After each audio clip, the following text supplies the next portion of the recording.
Senator Canavan. Thank you, Mr Deputy President. I too would like to provide my condolences to former Senator John Stone's family and recognise the incredible service he gave to our nation, both in this place and in other roles. Indeed, normally, I suppose in these condolence motions we would look to the example of the former senator in their political life and seek to remind ourselves of how we could do better as parliamentarians following reflection of their service. However, I think when I look back at Senator John Stone's career, there perhaps are more lessons to the broader public service and those that support us in this role. And I do want to say we have incredible public servants in this country, but it's hard to read John's biography and his contributions without feeling a little bit of regret that they don't really make them like John Stone anymore. And it seems to me that we could have people like John, but and I'm not trying to blame individuals here, but for whatever reason, now the advice we receive, the commentary that occurs in our broader public debate, always seems to be a little filtered and diluted. You couldn't call John Stone someone who diluted his opinions and contributions, and the nation, the parliament, our country was better for it. So I will come to John's career as a politician, but I hope that those in the wider public service also take the opportunity of his passing to reflect on his career. And they may not agree with everything John said and did, but I think his example is one that should be looked to more and taken as a template.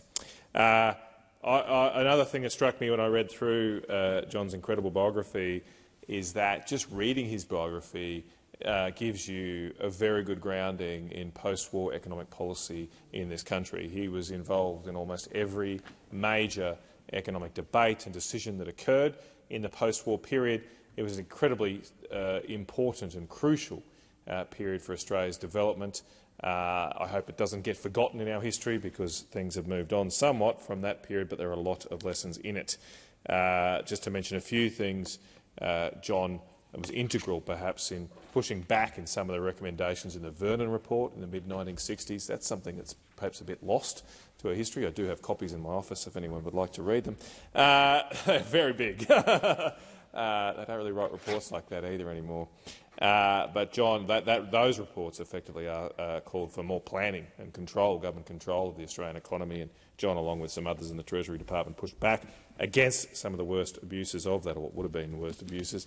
John was also integral in opposing the then panic that occurred around the Club of Rome in the early 1970s. He argued strongly within Treasury, successfully I believe, that we did not need to panic because prices would change, and that would encourage additional resource development, technology developments, and we wouldn't run out of food or other resources, as the then Club of Rome were warning. He was proven absolutely right about that and continues to be proven right about that against the current crop of neo-Malthusians. He was also integral through the 70s and early 80s of developing a fight inflation first approach to a terrible problem that was afflicting Australia at the time, at stagflation in the 1970s, and there were, I suppose, a preference to always rest back, or since the days of the Great Depression, rest back on the Keynesian policies of the Phillips curve and extra stimulus. But John was part of a broader movement across the world to say no, those relationships, those economic models had broken down, and there was a need for strict restraint on government spending, a tighter monetary policy that perhaps some wanted, to finally get rid of that scourge of inflation. Again, probably some lessons for us today as well. In saying all of that, I think when I read a bit of John's biography, and even with respect to contributions today, there's perhaps a tendency to think that John was quite strident and ideological and dogmatic even in his so-called right-wing positions. But his career also showed a practical approach to policy. it wasn't all one-sided. He did oppose, despite being generally a supporter of free trade, he opposed Gough Whitlam's 25% overnight tariff cut, for good reason, I think. He also opposed the flooding of the dollar again.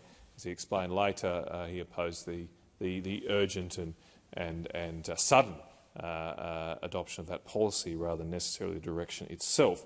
And again, so this is his considered opinions, but strident ones, were ones that definitely helped shape policy in this country and are very instructive, I think, for those involved in public policy today.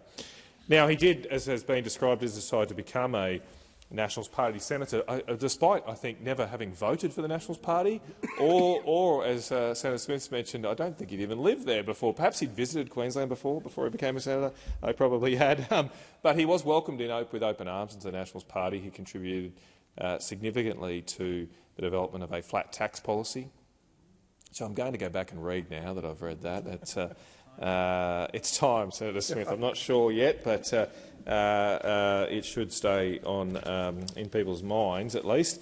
And very early on in his parliamentary career, he stood for deputy leader of the Nationals Party and almost won. So he was very highly regarded. He became, in a very short career in this place, the leader of the Nationals Party in the Senate, and then decided to run for a lower house seat. And he apparently had been very scornful of politicians throughout his public servant career, but it didn't stop him becoming one. Perhaps he started to, by running for the lower house, started to push up against the limitations of frank and fearless advice, and the hitting in then to the tough grassroots politics that goes with being potentially a lower house member. I know a former colleague of ours, Ron Boswell, was very good friends with John Stone, and Ron recalls in his recent autobiography campaigning with John for the seat of Fairfax in the Sunshine Coast, and in Ron's view, it was just tough to get a strident free market economist who believed in lower free trade to get the pineapple and ginger growers of the Sunshine Coast to support. So ideological purity has its benefits, but it doesn't always translate to votes, as John realised, and he was beaten ultimately by Alex Sommelier. Mr. Alex Sommelier had a long career in the other place. There's lots of stories about that campaign, but none of that reduced the contribution John made to this country, and indeed, as Gerard Henderson once wrote, there could be questions about John's political judgment, but there could never be a question about John's courage in putting himself forward to these positions and seeking to do what he thought was best for the nation. Even that was a long time ago that he ran for the seat of Fairfax, but he continued to contribute to our nation. I will miss his contributions in The Spectator magazine. They were quite fun. I was reading a few of them before this, and I've ultimately decided I probably won't quote them in the chamber. They may not reflect. It's probably too soon. Maybe in another 10 years we can recount his reflections, but they were always very acerbic. He was always worth reading. And I'll finish there that, again, I just hope that the people that want to put opinions forward to us as decision makers, I just want to know what you think. I just want to know where you stand. I particularly, I suppose, I think it's best, and John's career shows this, we don't actually need the public servants to be politicians. We don't need them to double guess what's going to work, what's going to get the most votes. I find that's happened a bit too much lately, that they perhaps read a little bit too much sepsology and not enough public policy. We need the public service to provide advice on what's best for Australia. Obviously, then we need to navigate through a democratic environment how that gets popular support, but we need that frank and fearless advice, now more than ever, that John Stone provided. And all my condolences go to his family, his son, Andrew Stone, who himself has been a major contributor to public policy in this country, is here with us this evening. Thank you for being here, Andrew, and please, on behalf of all of us and through you, pass our condolences on to to your family and Vale, Senator John Stone.